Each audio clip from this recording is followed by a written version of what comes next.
Hello, welcome back our channel. তো চলো তোমাদের আজকে একটা দইলের পায়েস বানানো শেখাবো। এটা যেমন খেতে টেস্টি আর খুবই কম উপকরণে হয়ে যায় বাড়িতে ঝটজলদি।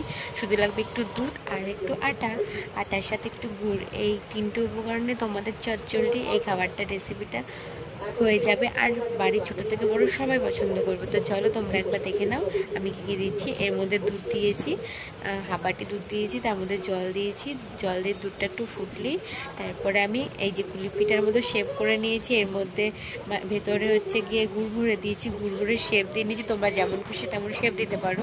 তারপরে ওর মধ্যে দিয়ে দেবে যাতে দুধটা একটুখানি জাল হতো, তো ওটা সেদ্ধ হয়ে যাবে। তারপরে দেখো আমি রুটির মতো বেলে এগুলোকে ছিঁড়ে ছিঁড়ে এর মধ্যে দিয়ে দিয়েছি। এটা কিন্তু এই জিনিসটা খেতে আরও বেশি ভালো লাগে।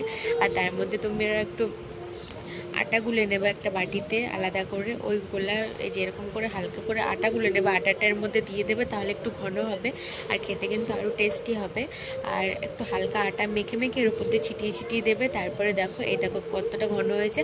তার মধ্যে দুটো তেজপাতা দিয়ে দিয়েছি আমি, তোমরা দিতে পারো। আর গুড় দেবে, গুড় দিলে জাস্ট অ্যামেজিং হয়। আর এইভাবে বানিয়ে খেয়ে দেখো, খুবই ভালো হয়।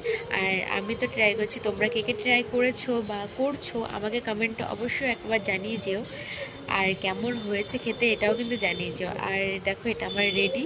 আর লাস্টে একটু গুড় আর একটু নুন দিয়ে দিচ্ছি সামান্য।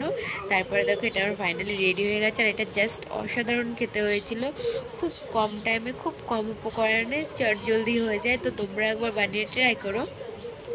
আমার তো ফেভারিট, আমি আমার বাবার কাছ থেকে শিখেছি এই রেসিপিটা। দইলা আমার তো খুবই ভালো লাগে, এই দইলা পিঠিটা আমার ফেভারিট। তো চলো, এই দেখো আমি বাটিতে নিয়েও নিয়েছি। আর দেখো তোমাদের একটু ভেঙে দেখাচ্ছি।